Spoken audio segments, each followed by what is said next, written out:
ಇಲ್ದಿದ್ರು ಹೋದ ತಕ್ಷಣ 2 ಟೀಮ್ ಮಾಡ್ಕೊಂಡು ಕಿತ್ತಾಡ್ತಾ ಇರ್ತಾರೆ. ಸೊ ಅದಕ್ಕೆ ಪ್ರಕಾಶ್ ಅವರು ಅವರೇ ಡಿಸೈಡ್ ಮಾಡಿಬಿಟ್ರು, ನೀವು ಯಾವ ಟೀಮ್ ಹಂಗೆ ಇರಲ್ಲ, ಫಸ್ಟಿಂದಾನೇ ಮಾಡೋಣ ಅಂದ್ಬಿಟ್ಟು. ಇನ್ಫ್ಯಾಕ್ಟ್ ನೀವು ಯೋಚನೆ ಮಾಡಿ, 2 ಟೀಮ್ ಇರಲಿಲ್ಲ ಅಂದ್ಕೊಡೋಣ ಅಂತ, ಬರೀ ಸ್ವರ್ಗ ನೋಡ್ತೀರಾ ನೀವು?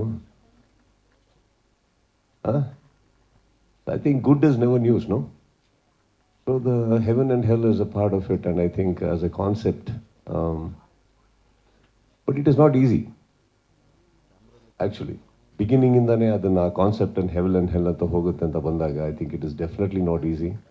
ಬಿಕಾಸ್ ಬಿಗಿನಿಂಗಲ್ಲಿ ನೀವು ಫಸ್ಟ್ ವೀಕ್ ಅಂತ ನೋಡೋಕ್ಕೆ ಹೋದಾಗ ಕಂಟೆಸ್ಟೆಂಟ್ಸ್ ಎಲ್ಲರೂ ಸ್ವಲ್ಪ ಕ್ಯಾಮ್ರಾ ಫ್ರೆಂಡ್ಲಿ ಆಗ್ತಾ ಇರ್ತಾರೆ, ಸ್ವಲ್ಪ ಎಲಾಬ್ರೇಟೆಡ್ ಇಮೋಷನ್ಸ್ ಇರುತ್ತೆ. ಜನಗಳಿಗೆ ಇಂಪ್ರೆಸ್ ಮಾಡೋಕ್ಕೆ, ವೀಕ್ಷಕರಿಗೆ ಇಂಪ್ರೆಸ್ ಮಾಡೋಕ್ಕೆ ಫಸ್ಟ್ ವೀಕ್ ಏನೇನೋ ನಡೀತಾ ಇರುತ್ತೆ, ತಪ್ಪು ಮಾಡಿದ್ರು ನಗ್ತಾ ಇರ್ತಾರೆ.